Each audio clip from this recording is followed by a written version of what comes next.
Em 20 de abril de 1999, dois estudantes da Columbine High School invadiram a escola, portando armas de alto poder de fogo. Eric Harris e Dylan Klebold fizeram 13 vítimas fatais, além de deixarem diversos feridos. Após cometerem esse terrível crime, se suicidaram na sequência.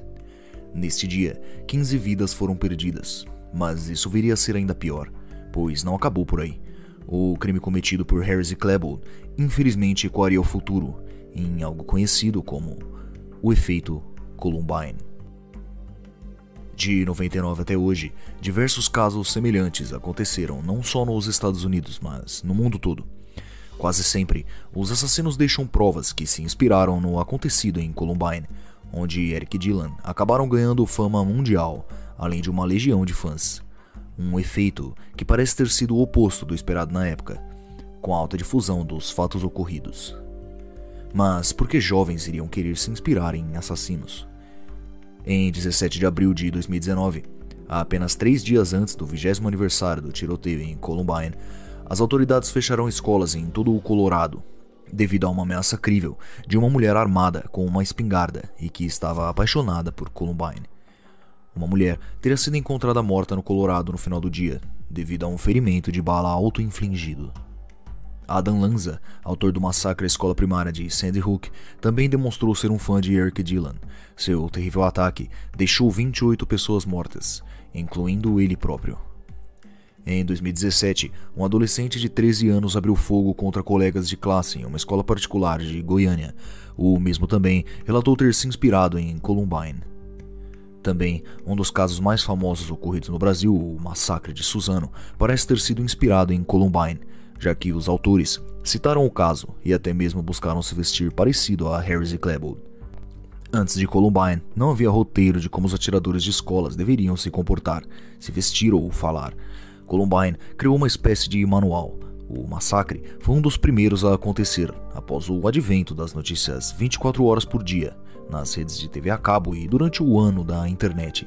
Aquele era o início da era digital de memória perfeita, onde palavras e ações vivem online para sempre. Columbine tornou-se o piloto de futuros episódios de violência em busca de fama. Neste vídeo, não irei relatar o caso em si, já existem muitos vídeos sobre isso. Minha pretensão é falar sobre o efeito que esse caso gerou no mundo, consequências severas e que hoje, em 2023, ainda parecem ocorrer, ao mesmo tempo que algumas autoridades parecem não entender muito bem as motivações ou as intenções desses jovens assassinos. É comum vermos na mídia colocarem a culpa em videogames, celulares e talvez até o TikTok. Outros já acreditam que a culpa é simplesmente do bullying, e ele gera toda essa situação problemática. Então, se não houvesse bullying nem videogames, isso não aconteceria mais? O próprio caso de Columbine gerou em muitas pessoas a ideia de que isso teria sido uma resposta ao bullying sofrido por esses dois alunos. Mesmo assim, isso divide opiniões.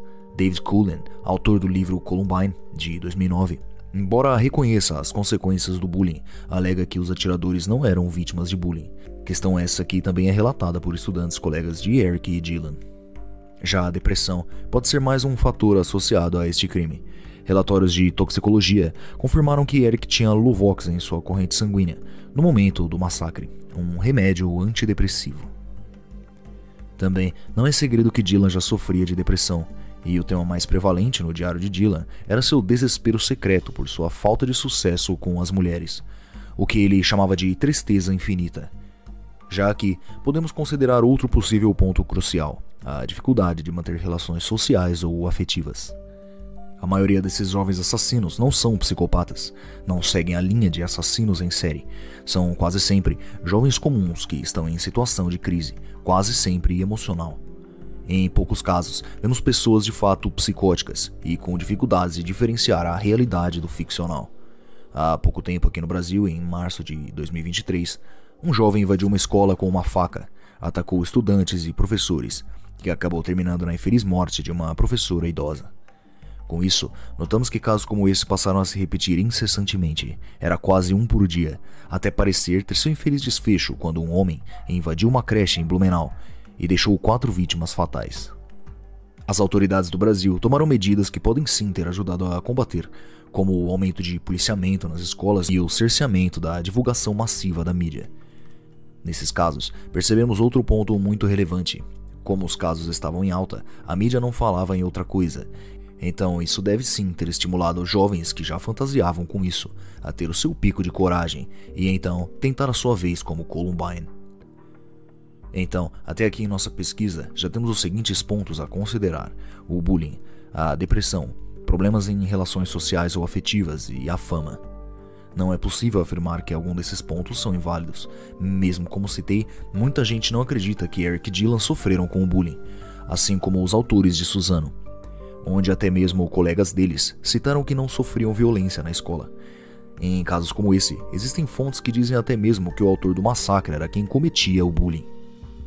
O então efeito Columbine deixou de fato um manual de como cometer esse ato, onde poderiam se vingar e ainda ficarem famosos por isso. Especialistas então acreditam que fechar as cortinas para esse tipo de ato, como não divulgar fotos, identidade e intenções dos assassinos, poderiam ter um forte efeito no combate a esse tipo de crime. A dificuldade em obter arma de fogo no Brasil deixa esse cenário um tanto menos catastrófico. Isso pois desencoraja indivíduos a tentar realizar o ataque com um objeto de menor poder e também pois diminui consideravelmente o número de possíveis vítimas. Porém, é importante ressaltar que não impede que o ato seja cometido. A prova disso é os casos já ocorridos no Brasil. Nos Estados Unidos, por exemplo, possuem uma legislação mais aberta para a comercialização de armas de fogo, isso até mesmo para jovens de apenas 18 anos. Em estados como Texas e Kansas, nem mesmo é necessário licença para portar arma de fogo em ambiente público. As escolas estão fora desses locais permitidos, são conhecidas como gun-free zones ou zonas livres de armas. Mesmo assim, criminosos violentos sempre irão dar um jeito de cometer o crime. Mas, além disso, devemos considerar um também forte combate ao bullying, no qual, mesmo que a pessoa não chegue a esse extremo, pode sofrer com consequências psicológicas, sociais e afetivas no decorrer de suas vidas. Para sermos sinceros, o combate ao bullying hoje é bem fraco. Praticamente, o que existe são apenas campanhas para incentivar jovens a não praticar esse ato, mas não existe nenhum poder dado aos profissionais de ensino para tratar sobre esse assunto com rigor. Quando falamos sobre bullying, é muito comum hoje o pensamento de que isso só existe para pessoas sensíveis, e muitos dizem que na sua época se resolvia ali mesmo, geralmente entrando em vias de fato. Acontece que o bullying não é somente uma zoeira, na verdade é uma espécie de tortura. Um indivíduo geralmente com quase nenhuma habilidade social é colocado à prova contra pessoas maiores, mais fortes e mais bem relacionadas do que ele. Diante disso, se vê encurralado e sem perspectiva de reação. Os tipos de tortura vão dos graus mais elevados possíveis, como, por exemplo, abaixar as calças do estudante e expor suas partes íntimas, agredi-lo fisicamente, quase sempre de maneira covarde e até mesmo utilizando de mais de uma pessoa para a agressão. A questão primordial sobre isso é que não é possível para a vítima reagir de igual para igual, isso pois não existe paridade. O indivíduo agressor geralmente ocupa uma posição de poder onde age. Deste modo, possuem uma espécie de aliados que irão ajudá-lo a cometer o bullying. Se a vítima reagir, será agredida nas ruas, em casa, humilhada e perseguida online através das redes sociais e também farão de tudo para que se prejudiquem com a escola. Então, quando esse estudante vítima de bullying recorre à ajuda, acaba sendo o mais perseguido. Isso pois muitas escolas não fazem praticamente nada para evitar isso.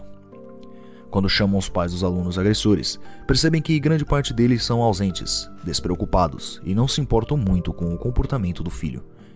Uma pesquisa da Unesco, divulgada em 2019, que ouviu 100 mil jovens em 18 países, estimou que nada menos do que 246 milhões de crianças e jovens sofrem algum tipo de violência escolar. E casos mais extremos, como os que citei, pode gerar um terrível episódio de violência como resposta. Este cenário acaba sendo muito perigoso quando existe um jovem inflamado e sem nenhuma perspectiva na vida, aliado ao fácil acesso a conteúdos violentos e de adoração a criminosos como os de Columbine. Na era da informação que vivemos hoje, faz-se necessário um cuidado maior com a cabeça dos jovens. O cérebro humano não é necessariamente capaz de diferenciar a realidade da imaginação. Isso somente é possível diante do processo de raciocínio, quando há um conhecimento prévio do que deve ou não ser considerado normal. Esse é o motivo pelo qual os videogames são frequentemente associados a crimes violentos. Mas de qualquer forma, todo conteúdo possui por norma sua restrição de idade para consumo. justamente para respeitar os prazos da formação de uma pessoa, a capacidade racional de diferenciar a ficção e a realidade. Concluindo, o principal motivo hoje conhecido para quem comete esse tipo de crime é a fama. Diante de seu ato de vingança, deseja que os holofotes sejam dados a ele, e assim possa ser inspiração a outros possíveis adoradores. Em outros casos, não se trata de fama necessariamente, mas sim de responder violência com mais violência. Em quase todos os casos como esse, não será possível punir os criminosos envolvidos. Isso pois quase sempre acabam mortos no final do ataque. Sendo assim, os métodos de combate utilizados devem ser sempre os de prevenção. Diante disso, para nós como sociedade, cabe a função de cuidarmos dos nossos jovens, sabermos o que fazem o dia todo no quarto e também repudiar com veemência o bullying. Para o jovem, principalmente adolescentes, é estritamente importante as relações sociais. O ato de não ter beijado ninguém ou sempre ser excluído de grupos, por exemplo, pode ser muito problemático para uma cabeça ainda em formação. Por isso, também cabe a nós ensinarmos e guiarmos crianças e adolescentes para que entendam melhor como funcionam as relações sociais e que aprendam a interagir com as pessoas do seu entorno, já que isso será importante para o resto de suas vidas. E você, como enxerga toda essa situação? Acredita que existe solução para isso? Se quiser ver mais conteúdo como esse, peço que se inscreva aqui no canal e continue nos acompanhando. Até o próximo vídeo aqui no Panic TV. Muito obrigado por sua atenção.